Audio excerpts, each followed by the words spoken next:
let's start with the JJ's story. It's a business which has been in the industry for last 25 years. It's a family-owned independent food wholesale and distributor. And we have got operations nationwide. Some key numbers here, 4,500 unique products that right across our 8 different branches. Customer base is 60,000 customers. These are business-to-business customers and not consumers. So a significant number there. 500 different suppliers. And last year, we processed 1 million, roughly, sales orders. And our average sales orders will have between 10 to 15 lines. And roughly 55,000 purchase orders we processed last year. Some turnover numbers, and you can see some significant growth, like where we were back in 2007. Really £100 million company. We are just under 200. I think this year we finished around 188. There are products in our portfolio where we don't keep anything in our warehouse. We'll take orders until 9 o'clock in the evening, and we then place an order with our supplier, who could be like within 5-mile radius, and they will bring the products back to our branches like within 10, 11 o'clock in the night. Those products will be loaded into the vehicles, like 100-odd vehicles will go out the next morning. So we call it buy to order. So it's very, very optimized and streamlined operation, but at the same time, increasing the product portfolio gradually as we enter new market. We tried our best with our core ERP system. We tried for good, say, 10 years or so to optimize as much as possible, and it was coming to a point where it was not enough. So we looked at some of the key areas, how we are failing. And we found out that a single error in a purchase order could actually upset thousands of customers. The overall situation, I can only summarize that just like that. All of those pain points are like this. It's a drowning environment with lots of paperwork. We had every single supplier had an Excel spreadsheet.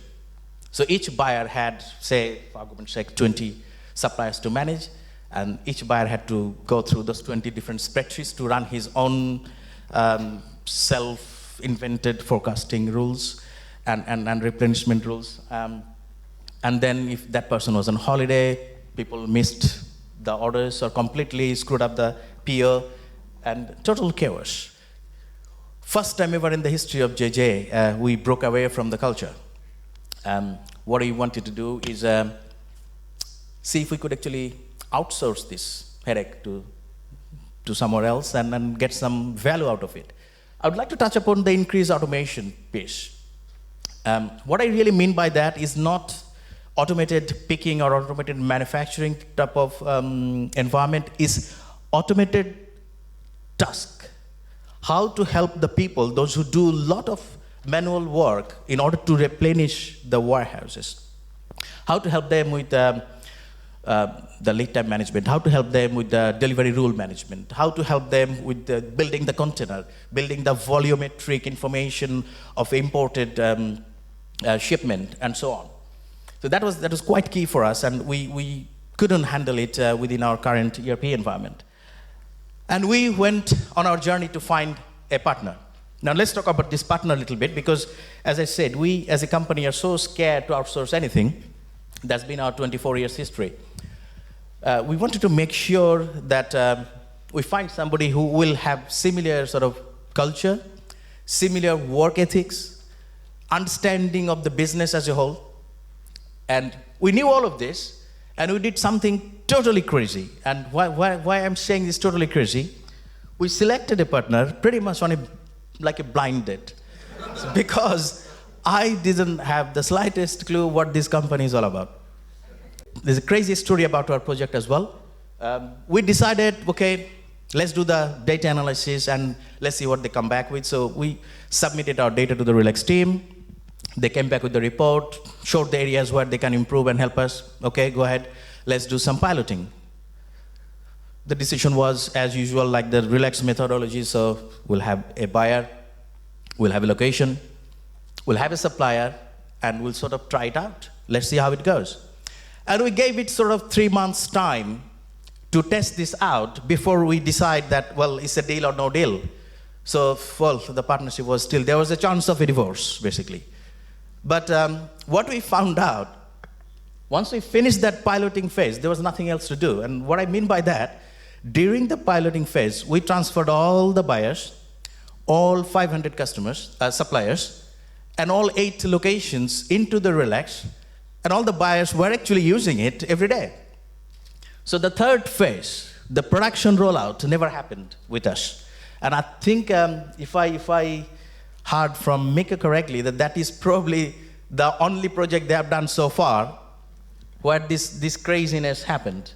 It just didn't follow any kind of project management methodology, so everything went out of the window.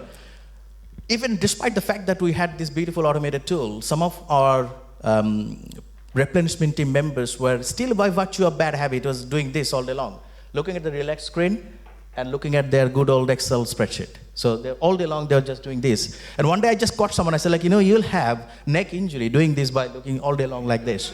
So, and I asked the question, why are you doing that? He was like, I have got this beautiful sales cube, the BI tool. It surfaces all the data and it presents all this beautiful information for me, and I want to make sure that the Relax data is absolutely correct, what is coming out of that sales cube. So I just phoned up Tommy. I said, like, Tommy, can you bring some of those sales cube data into the Relax, the screen? He said, like, what do you want? I said, like 3 weeks worth of sales from the sales cube. So they just, within a few days, they just called me back. I said, like, yeah, give it to your procurement team. So that stopped people like having that neck injury syndrome now, stopping now looking at Excel sheets. So that proves like how flexible the system is and how good the foundation is. Now, it's basically nobody talks about it. Nobody talks about it because there is no need to.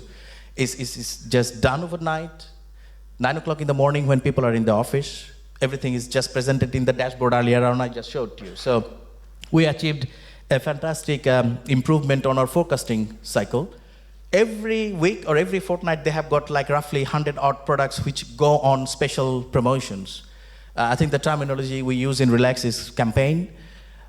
So special deal for hundreds of our customers but it's applicable to everybody. And as Mick was referring to about the transparency of the price, despite being not the biggest company in the UK, we do punch above our weight in terms of our business philosophy. So we do aggressive things like publish all our prices on the internet, printed media, to our customers, competitors, suppliers, everybody.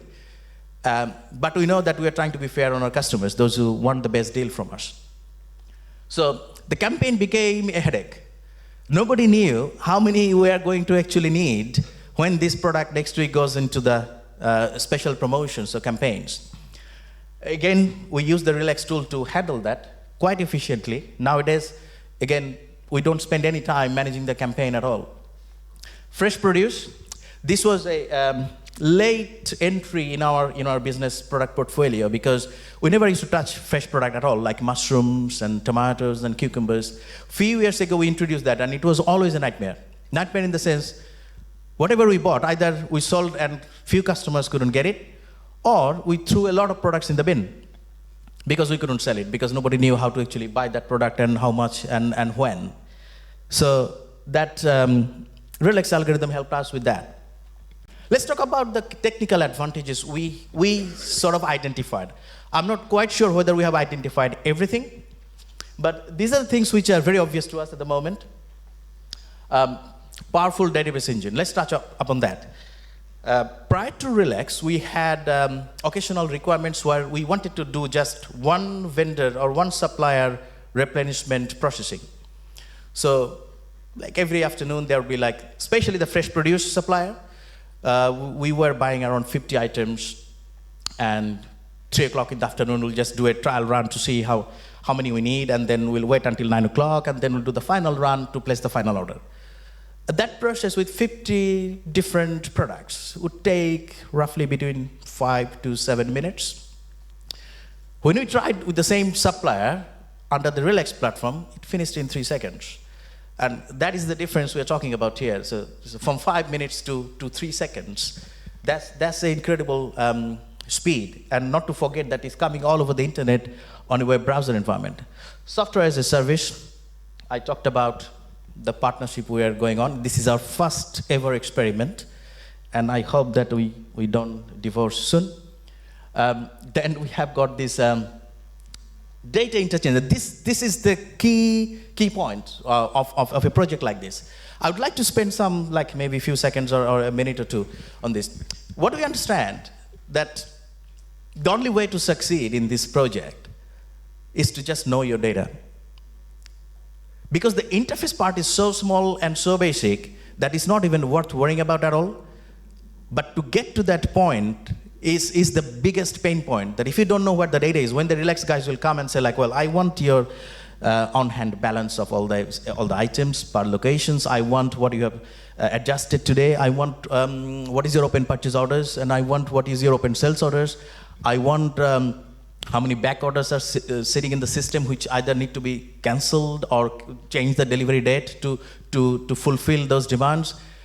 And this is where probably potentially things can go wrong. If you just not aware of your data, what these things are, then it's very, very difficult to create that interchange mechanism. But if you know that, from top of my head, I think one of my IT guys did that whole thing just in 5 days.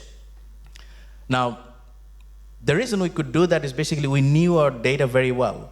So any customers here today, those who are middle of their project or considering any kind of supply chain tool, it doesn't have to be Relax, it can be anything of your choice. But I think the key thing to remember that without the clean set of data, and despite having the clean set of data, the key people, those who are in the project, must know what that data is.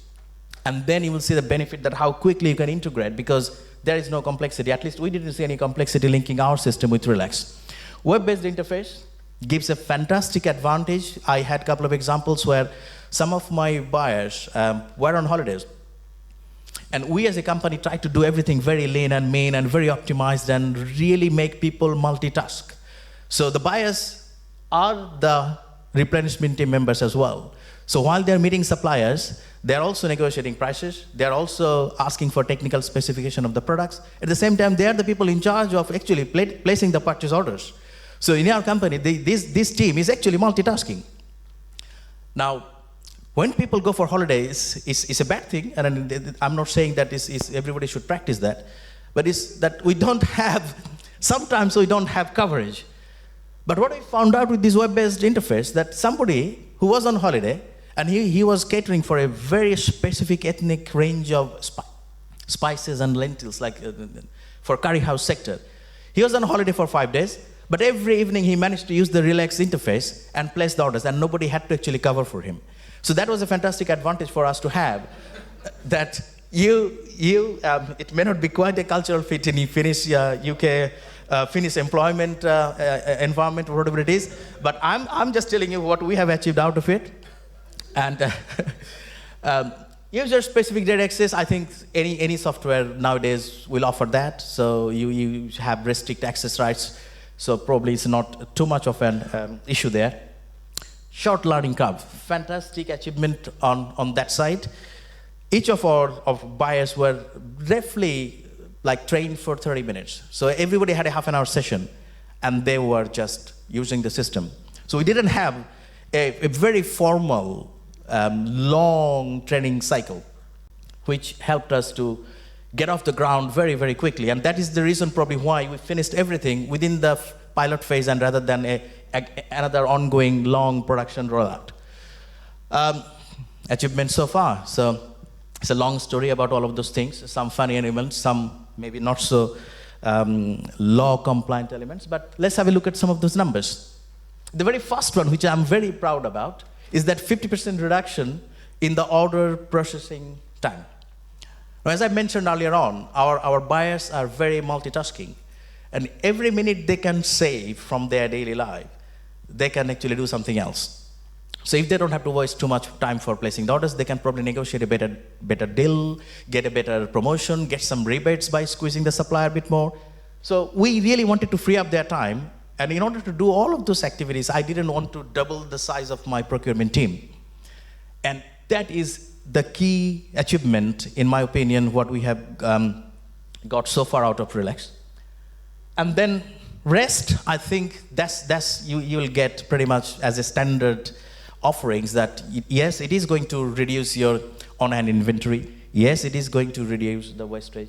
Yes, it is probably going to optimize the warehouse space and so on.